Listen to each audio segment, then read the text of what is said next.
Hello, bruvs. We're back with Vampire by Heinz Ewers, a 1934 translation by a man named Fritz Saliger. Don't know how you say it. I'm on chapter 14, second from last chapter, I believe. Let's get on with this bullshit. Obsidians. And this is a pretty long chapter, but I'll try to get through it.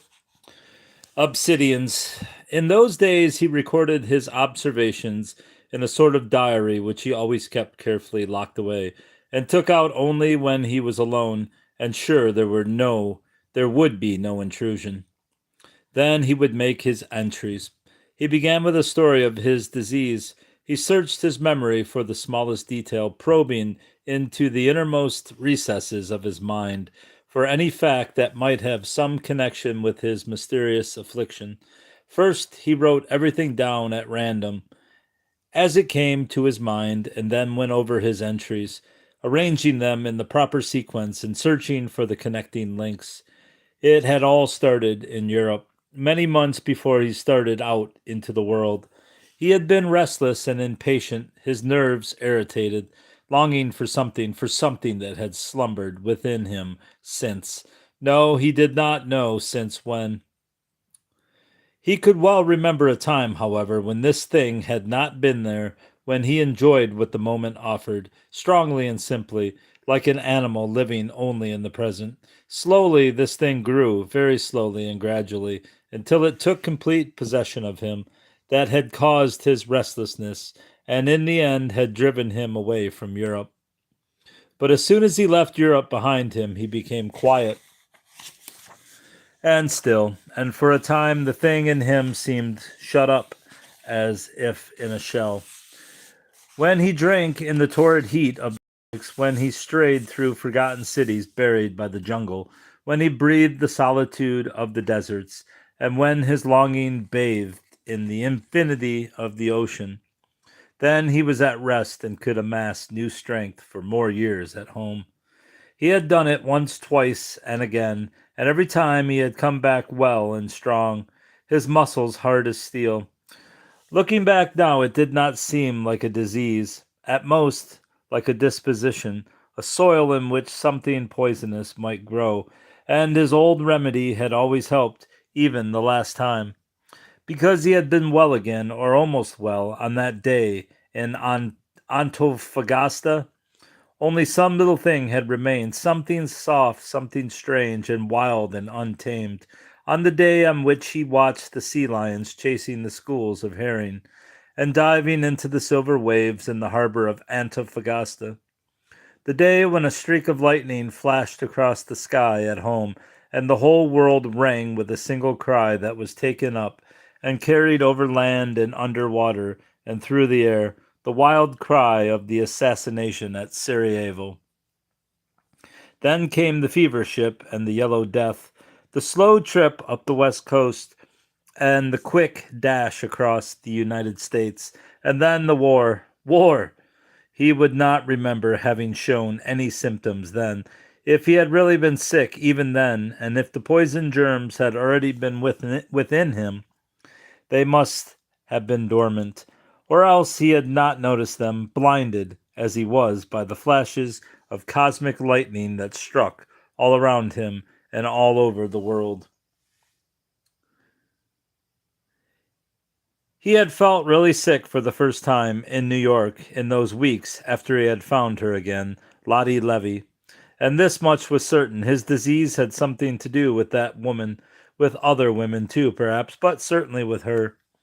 But what disease? He wrote down his symptoms, comparing what the physicians who examined him had said. Their diagnoses were exactly alike. He was perfectly all right, they had said. His heart, his lungs, kidneys, everything. All they could find was a slight nervous ailment, probably psychological. The war, of course. Only one of them, Dr. Samuel Cohn, had made an attempt to go deeper. He had mentioned the possibility of an obscure tropical disease, but his had been vague, fantastic conjectures not based on any definite facts. Nevertheless, Frank Braun wrote them down, word for word, read them over again, weighing and judging them, and could not make anything out of them in the end. Summing up his condition, which on the whole had remained unchanged in the past few years, he arrived at the following conclusions. First, there was his constant fatigue of an unusual nature, which sleep did not relieve. On the contrary, he often felt especially tired on waking from a long, deep sleep, at night or by day. His sleep was as it had always been, deep, sound, and generally dreamless. Only now and then strange, confused nightmares. These dreams, perhaps they could furnish a clue. He decided to write them down, all those that he could remember, but first he wanted to get a clearer picture of his disease and how it affected him. There was this constant fatigue then. Often it would come over him suddenly. Other times it would work up slowly, gradually, taking possession of his weak body. Sometimes it made him forget to listen while talking to people, or else he would hear every word without grasping what was said. It would also happen that suddenly he himself could not go on, stopping in the middle of a sentence, forgetting a name he had wanted to say, a word, a whole sentence. At such times his memory seemed temporarily suspended. But there were also severe attacks. Then a paralyzing dizziness would grip him, like the time in Torion when he almost when he almost fell off the horse, and he would shake and tremble all over, losing control over his limbs. Often it seemed as if his life process was completely suspended, as if he were merely vegetated in a state of semi-consciousness for hours, for days even, completely stunned by his sensation of emptiness, of slowly wilting and dying. At other times he would walk in his sleep. Once his secretary had caught him doing it, and several times his old servant, and it surely must have happened often, unwitnessed. These attacks varied greatly in severity. Sometimes they affected only his body, leaving his brain perfectly clear, so that he could watch his own reaction and study the symptoms. Other times they seized on his brain alone and partly paralyzed it. It would happen to him while he was on the stage addressing a crowd. In the middle of a speech, his lips would continue to form the old phrases, but something would be missing. He would feel that he could not get across, that a high wall had suddenly sprung up between him and his audience. Now and then, in the case of a particularly severe attack, he would be completely paralyzed, his body and his brain as well. There were times when he did not feel sick, yet not well either. Then he would live just as usual, but in a tired, indifferent, machine like way, emptily, emptily, emptily, emptily fulfilling. Isn't it emptily? Empty. I guess it is emptily. Fulfilling the obligations of his daily life like a wound up automaton. There were periods between these attacks, however, when he felt completely well and when life pulsed through his veins as of old, when he felt young and strong, even exuberant. It was a strange phenomenon. Only yesterday it might have cost him a tremendous effort merely to lift his hand, and today he would swim for hours or enjoy a whole day in the saddle. His appearance, he looked well when he felt well, but he looked ghastly when one of his attacks was coming on. His friends could easily tell how he was feeling any particular day.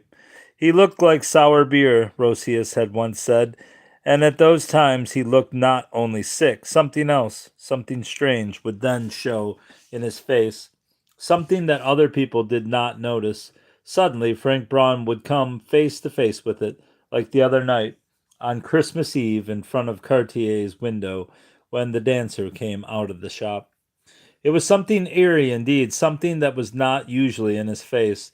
Now, while he was writing up his observations, he sat before the mirror for hours, studying himself, searching his face. There was something in his expression that had not been there before, and lately it was always there, even in those increasingly rare periods when he felt well. It was an expression of uneasiness, and also of an obscure, elusive desire. During his attacks, it became more pronounced, distorting his face into a hideous mask. Then the uneasiness turned into a vague fear, and the vague fear into downright terror. And his desire grew until it became a craving, and the craving a wild, mad need. And there was also something else in his face, something that was becoming more marked every day. The expression of hopeless despair, but that he could understand. Despair, of course, because he utterly failed to comprehend the meaning of his fear and of his desire. Desire for what? Fear of what? The drugs he was using and on which he had been living all these years, he knew were no good at all. He had started with small doses of strychnine, first in powder form, then pills. Later he tried morphine, muscarine, digitalis, atropine, and cocaine, but all of these would help him for only a little while. Heroin had scant effect on him, and opium was altogether useless, as it made him only go to sleep and dream.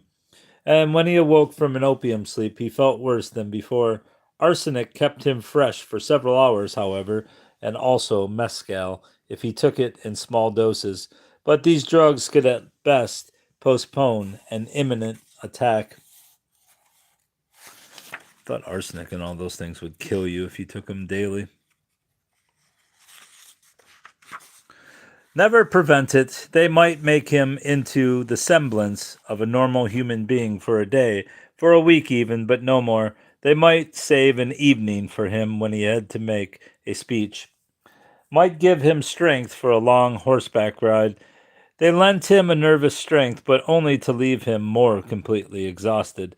When his nerves finally did collapse, they were merely stimulants, and not always that.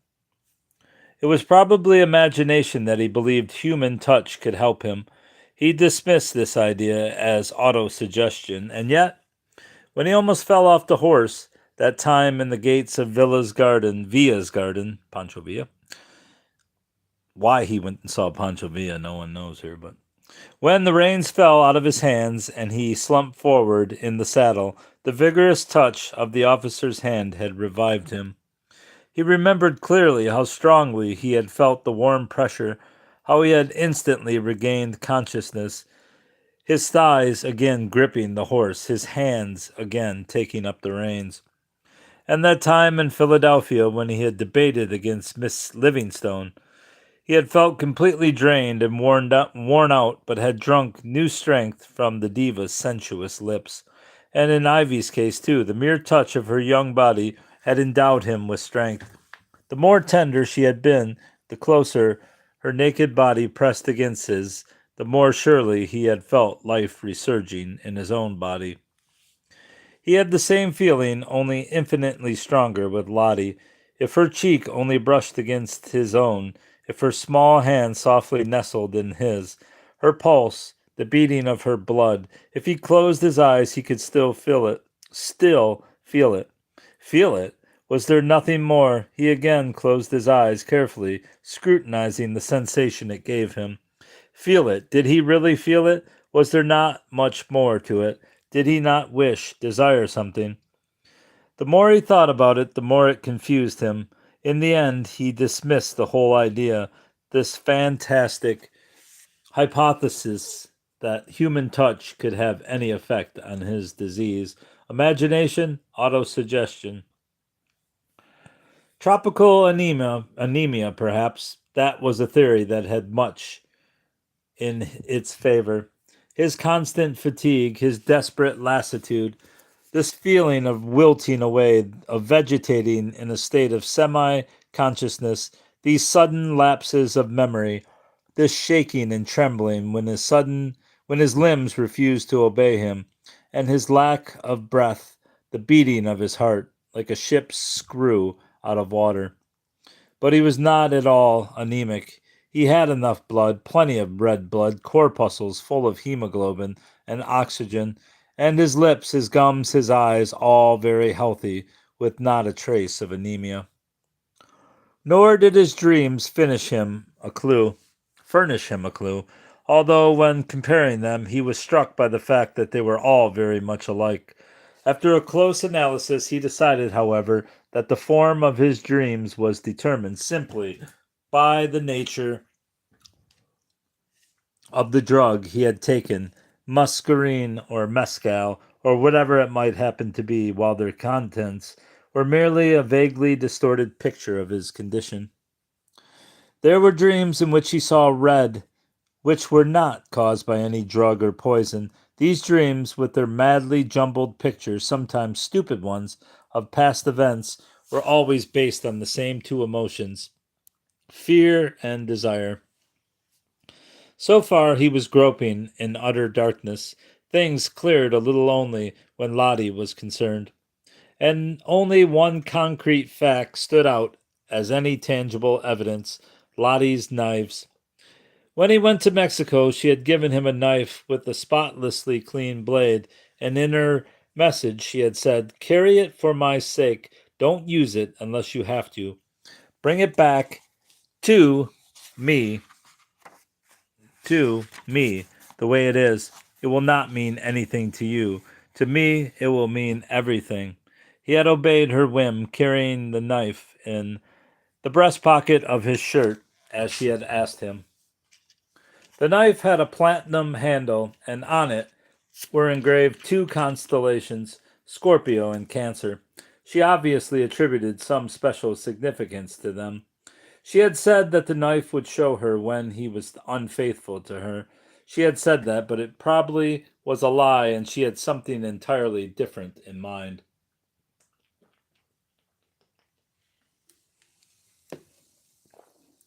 In her mind.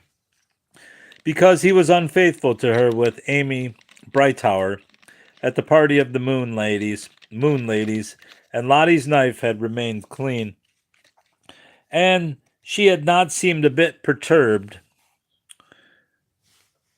when he told her about it later. "What do I care?" she had said contemptuously. But another time the knife had become bloody.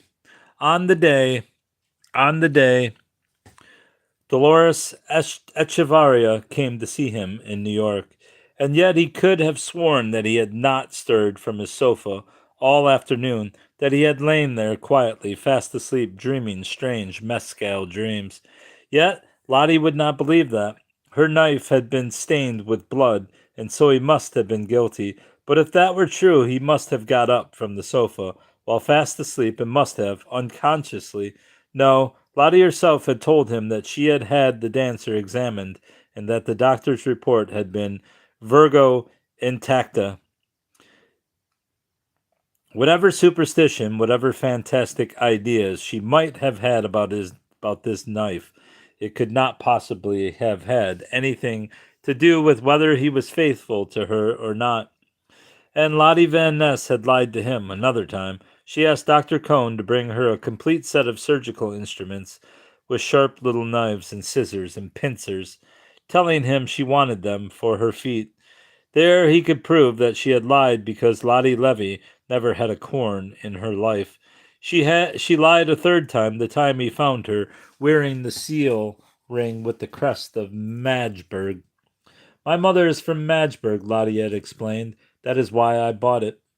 But the Kubeks came from Thuringia and not from Madgeburg.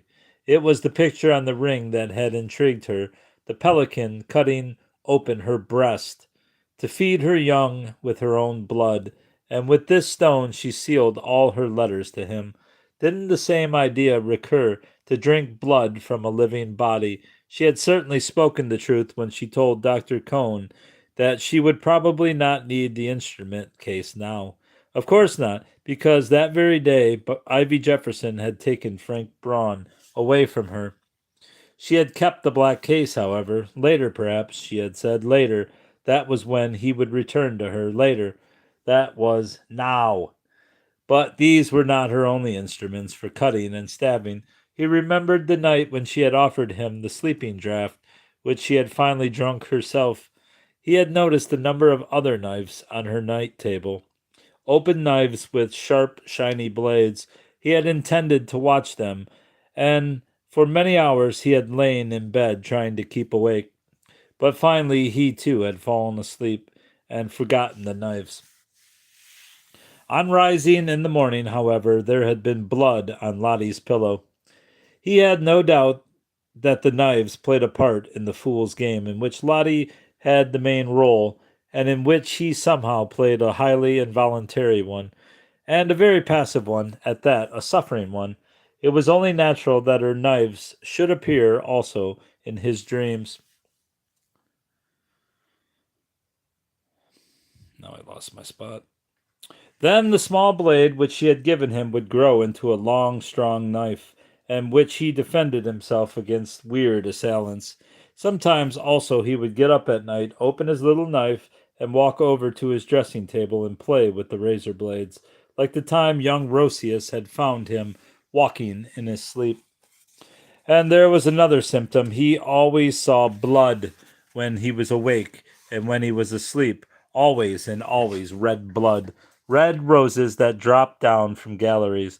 A rain of red blood. The mound on La Goyita's white breast as she danced the rumba. A small, narrow, bloody scar. And he often saw blood in his speeches, and blood in his dreams. But that was natural. Where there are knives that cut, blood must flow. And then there was the great bloody cloud that drifted over from Europe, coloring everything, a bloody stain, day in, day out.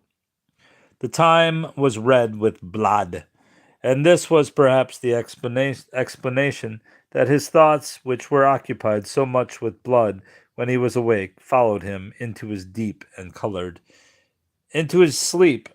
his dreams. Yet these little knives were Lottie's own ideas. They were there, and they must have a meaning. What meaning? Did she use them against him? But why? If she hurt him, he must have wounds. This had been his first thought on her recent visit, when she talked with his secretary while he was asleep. He had felt so sure of it that he believed he could feel the pain. So he had torn off his clothes and examined his body. But there had not been any wounds, not the slightest scratch on his skin. It must be his imagination, the nervous strain under which he was living, and yet the knives were the key to everything. He held the key in his hand, but he did not know what to do with it. But she, Lottie, knew the meaning of it all. He had frankly voiced his suspicion to her, and she had scarcely troubled to deny it. Don't insist, she had said. I don't want to say it, and so I won't. He had not insisted. He knew her well enough to realize that once she refused to tell him, he could never make her. Ivy Jefferson had shared his suspicion regarding Lottie. She had shown him the calendar in which she marked all the dates. When he felt well, Lottie was sick, but she always recovered when he had his attacks. She made him well and she made him sick at will, and his health was somehow bound up with hers. He seemed to have no life of his own. He had become a puppet in her small hands, her jumping jack responding to her whims. He permitted her to do with him whatever she pleased. His reaction to her was feminine. She was the man, not he. You are like soil, like woman, like a mother's womb. Were those not her own words? She was the motivating force. Whatever he did for her and through her. He actually drank in her thoughts, and her influence stayed with him when he did not see her, through all the months with Ivy. She was sick always when he felt well. Sick? Why was she sick? She had anemia. That was the disease for which Dr. Cohn was treating her. That was why he sent her to Saratoga. She was anemic and naturally wished to try every possible means of getting fresh, healthy blood, so he took the cure and obediently swallowed arsen ferritos, hematogen, levico water, somatose, anything containing iron and arsenic, in order to make up for the lack of hemoglobin and oxygen in her blood. Lottie Van Ness had been infected by the inane superstitions fashionable in her country of adoption. She went from one fortune teller to the other, ordering horoscopes by the dozen, but she took them seriously, scientifically, her European mind probing the depths where others stopped at the surface. She herself studied all the old mystics, had taken for this reason Professor Cachel into her employ. She might laugh at 1,000 absurd theories, but she believed the 1,001st. Professor Cashel had said anything is possible in a human brain, and Cashel himself was the most convincing proof of that irrefutable truth. Cashel and the World War, that also was sheer madness, and yet it had been engineered by human brains. If such things could be, was it surprising that this woman should also do an unusual thing and search for an exotic cure for her disease, a cure far removed from the province of exact medical science? That she should search for it and perhaps find it. On a golden chain around her neck, Lottie carried a little crystal ball with a winged griffin cut into the crystal. Professor Cashel had explained what it meant. It was to bring her milk, and she had agreed with him. Yes, yes, red milk. Red milk? Blood, of course. Whether she really believed it or not, she at least toyed with the idea. So much was certain, and it was equally certain that any means were good enough for her to get all the good, healthy milk she needed. Red milk. Let's see how many more pages we got. No, I fucking lost it. I lost it.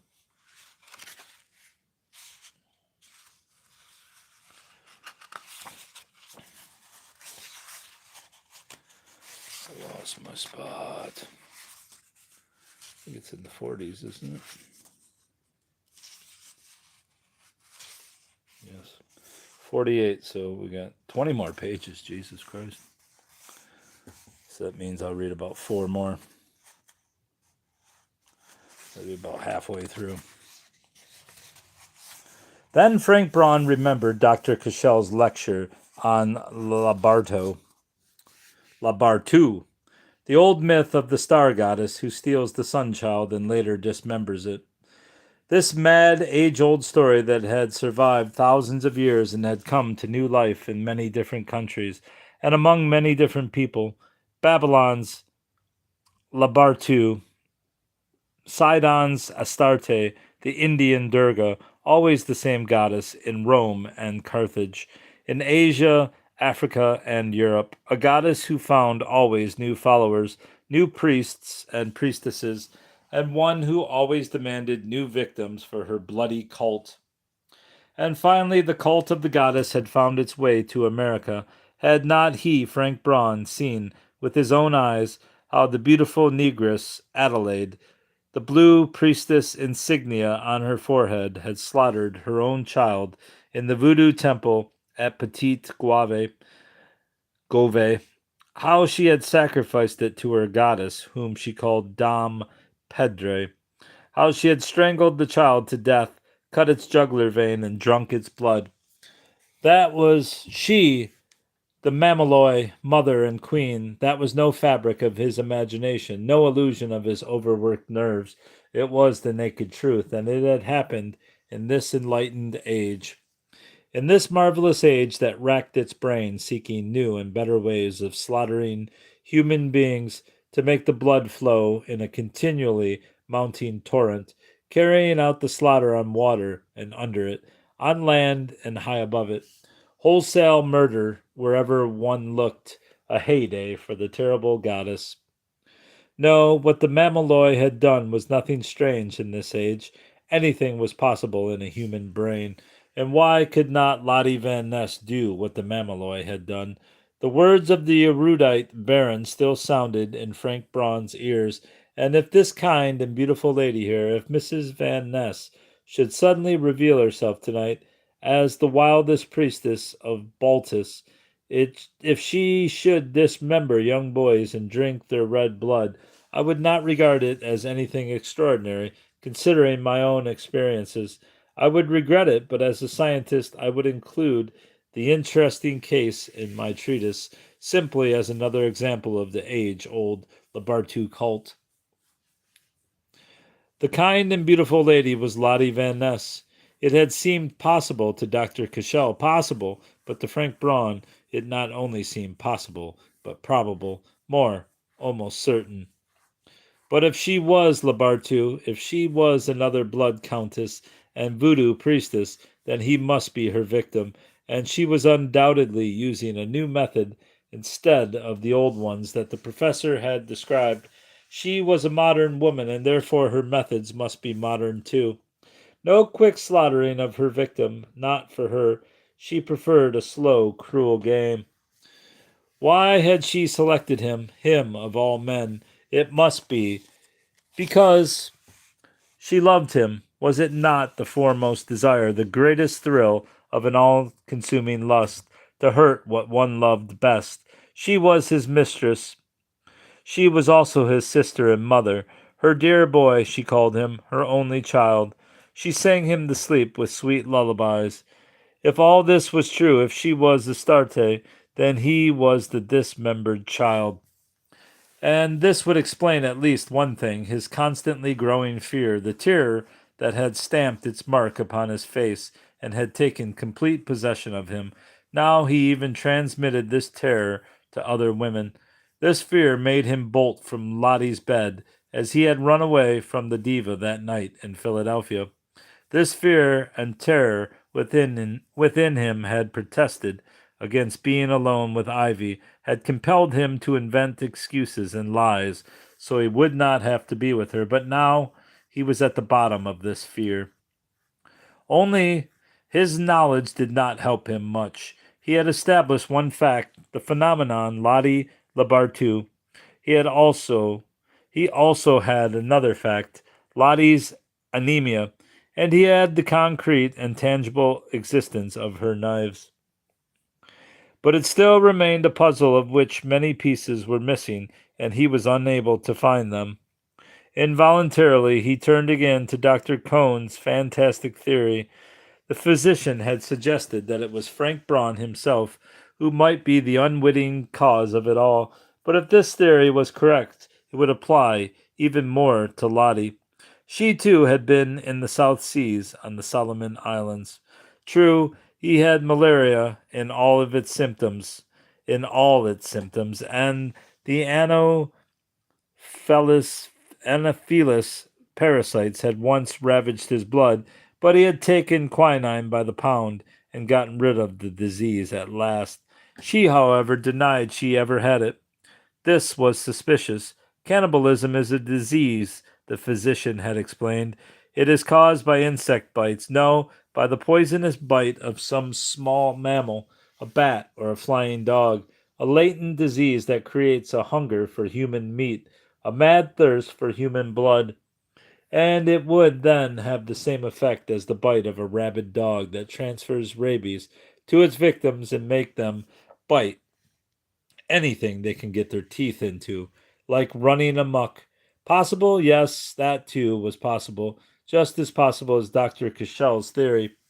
But the effect would be the same in both cases. It would make her want to drink his blood.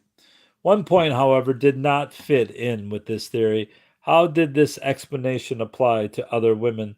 He went over them in his mind one by one. There was Amy Brighttower. No, he could eliminate her right off. The little adventure with her had been simple and natural, with not the slightest trace of mystery or secret evil. The dancer, then. For the 20th time he searched his memory for a clue to what could have happened that afternoon in his apartment. He could not find anything, and yet, when he met her again later, she had run away from him as if he were a leper. He could not explain it unless Lottie had something to do with it. Lottie had taken the dancer into her house that night, and probably had seen her again afterwards. Then Ivy, his fiancée, there had been nothing in their life together to warrant the slightest suspicion until that last day of madness in the hothouse of old Jefferson's Glass City, and months afterwards he had received her laconic message, "Go back to your mistress," He tried to recall every detail of that afternoon behind the bamboo thicket, up to the moment when he lost consciousness, when he saw the drunken fire flare up in her eyes. Only one thing struck him strangely as he thought over the events of that afternoon: the gardener's tool chest. She had thought of everything when she prepared their bridal feast. Nothing was missing, not the minutest trifle. Only the corkscrews and bottle openers were not there. She had forgotten them. Strange, and so she had brought the chest with the instruments. That might have been pure coincidence, of course, but perhaps it had been intentional. Knives just as on Liddy's night table. And finally there was the diva. When he had gone back into the wings after his speech, her eyes had invited him for that night, and she had whispered, "You bit my lips. I will pay you back tonight." He had kissed her. Had he bitten her in that kiss? If he had, he did not remember. But she paid him back with interest. She bit him just as Ivy had bitten him. Ivy the Maenad, with the flame of naked lust in her blazing eyes. His night with the diva had been fierce, the struggle of two great beasts, until they both fell back exhausted and went to sleep. For almost 2 years she had not spoken to him, yet when they had dinner together on Christmas Eve, she lectured him on Sodom, and as her pudding shot, and as her parting shot, she spat at him, "You have the soul of a flea or a louse." Why wasn't it possible, though, that this woman indulged her desires just as Lottie did, and that her field was Sodom, with which she was so familiar and which she had explored from its lowest depths to its greatest heights? Which would mean that she herself was doing what she accused him of, that she herself was the bat, the spider, the mosquito. She, like Lottie Levy, like little Ivy, too. But then Ivy must have known why she brought the gardener's tool chest. He held his hands against his head to keep it from bursting, not burning. That that was impossible. Nothing was impossible in a human brain, and what one brain could conceive might also occur to another. What if they, Lottie and the diva, and Ivy Jefferson, and the dancer too, if they all. He remembered the anonymous letters they had accumulated since he had asked Rosius to save them again, and they were now filling several folders. He could have papered his apartment with them. Generally, they contained merely abuse, but some were definitely threatening. One would find ways and means, some of the correspondents wrote, to get him out of the way, this traitor and conspirator, this barbarian German swine, this paid agent and spy of the child killing Kaiser. If one kills millions of men without bullets, if one kills millions of men with bullets and grenades, Frank Braun concluded, one does not hesitate to remove in some other manner the one enemy who happens to be safe from bullets. With the sheer poison, for instance. Poison? That had been Colonel Pearlstein's first thought, and Dr. Cohn had also hinted at some form of poisoning. A slow working poison, why not? It was possible, as all the other incredible madnesses the world over had not only become possible, but a terrible fact, in the course of these sanguinary years, and it was especially possible in this enormous city where every vice and every crime flourished merrily. He read his entries once more. He scratched out everything that sounded fantastic or romantic, and left only the bare facts. There was little left when he finished. 10 or 12 lines. His mysterious ailment, with its ups and downs, now ebbing, now flaring up again. Just like the ocean, he thought, and certainly just as dependent on some outside force, just as ebb and flow are caused by the moon. Moon goddess, Astarte. There he was, back again, but he firmly struck out the last words. This outside force must be Lottie. Other women, perhaps, but highly uncertain. Whereas she had surely something to do with his disease.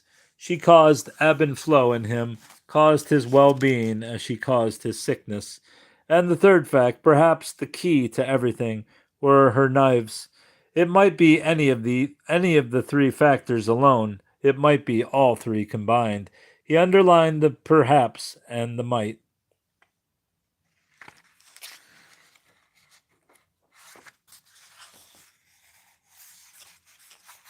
That's going to be all for now, bruvs. All right, let's get that over there. Put that in there. And we're getting close to the end. Another 30 pages, I believe. All right, bruvs. We made some ground tonight.